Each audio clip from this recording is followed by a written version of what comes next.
तर मित्रांनो नमस्कार. कमळी या मालिकेच्या 30 मेच्या एपिसोडमध्ये आपण बघणार आहोत. आता 30 मेच्या एपिसोडमध्ये खूप छान असा ट्विस्ट आपल्याला बघायला मिळणार आहे. एपिसोड कुठे स्किप न करता शेवटपर्यंत नक्की बघा. तर कमळीनं खूप छान असं प्रेझेंटेशन दिलेलं असतं. सगळ्यांना ते खूप आवडलेलं असतं. पण त्या अनिका आणि रागिणीचा तर चेहराच पडलेला असतो. कारण की कमळीनं इतकं छान प्रेझेंटेशन दिलं, आलेले प्रमुख पाहुण्यांना पण खूप आवडलं. खूप छान ही मुलगी बिझनेस आयडिया देऊ शकते, हिलाच आपण याच्यामध्ये घेऊया, पण निकाल तर अजून बाकी आहे. आता त्यानंतर ऋषी आणि कमळी बोलत बसतात. तर ऋषी म्हणू लागतो, कमळी खूप छान प्रेझेंटेशन दिलं आहे गं. मला माहीत आहे ना तुझ्याकडं खूप छान अशा बिझनेस आयडिया आहेत, म्हणून मी तुझ्याकडं आलो होतं बघ. आता कमळी म्हणू लागते, हो ऋषी सर, मला जे वाटलं ना मी तेच बोलले. बिझनेस आयडिया वगैरे याच्यातलं मी काही सांगितलं नाही. पण मला असं वाटलं ना की गावाकडे जर कॉलेज शाळा जर असली तर मुले ना खूप काही करू शकतात त्यांच्या आयुष्यामध्ये. ऋषी म्हणू लागतं, अगं हो कमळी, तेच सांगतोय मी तुला. तेवढ्या वेळामध्ये रागिनी आणि अनिका तिथे उभ्या असतात.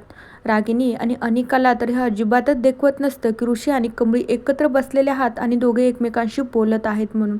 तेवढ्या वेळामध्ये लगेच अनिका म्हणू लागते, बघ न गं मॉम, ही मुलगी कशी आहेच गं, किती युजलेस मुलगी आहे ही.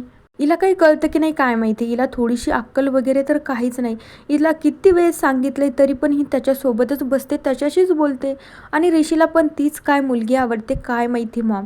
मला तर असं वाटतं ना ती नक्की काळी जादू वगैरे करत असेल त्याच्यावर.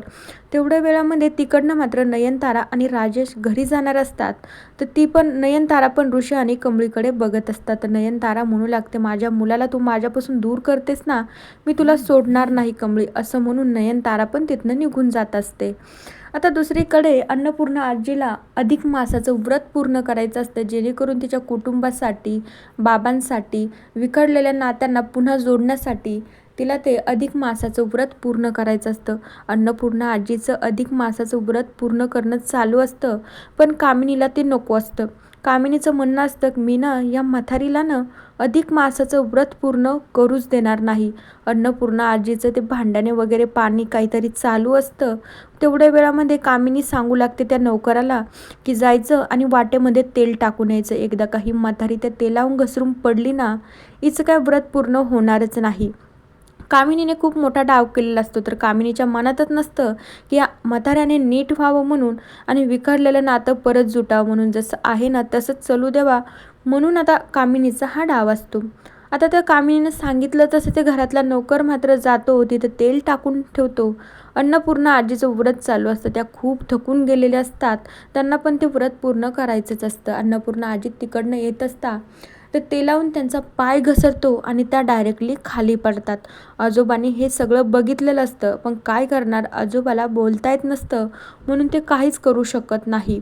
अन्नपूर्णा आजी खाली पडतात, त्यांना डायरेक्टली चक्कर येते. दुसरीकडे बंडाला माहीत होतं की अन्नपूर्णा आजी खाली पडल्या, त्यांचं व्रत चालू होतं, त्यांना चक्कर आली. लगेच बंडा जातो धावत कमळी आणि निंगीला सांगतो, अगं कमळी, तुला माहिती आहे का, अन्नपूर्णा आजी अधिक मासाचं व्रत पूर्ण करत होत्या आणि त्यांचा पाय घसरला आणि त्या जमिनीवर पडल्या. त्या तर बेशुद्धच पडल्यात. कमळी चल तू लवकर. तर कमळी आणि निंगी धावतच आजीकडे येतात. आजीचा पाय घसरून पडल्यामुळे आजीला खूप लागतं, तर आजी डायरेक्टली बेशुद्ध झालेले असतात. तर कमळीला धक्का बसतो, अचानक इथं तेल कसं आलं म्हणून. आता कमळी याचा सोक्ष मोक्ष लावणारच आणि आजीचं राहिलेलं व्रत कोण पूर्ण करते, कमळी करते का आजी शुद्धीवर येतात, ते आता बघूया येणाऱ्या एपिसोडमध्ये. तोपर्यंत या मालिकेच्या पुढील भागांच्या अपडेट्ससाठी आपल्या चॅनलला नक्की सबस्क्राईब करा. So bye.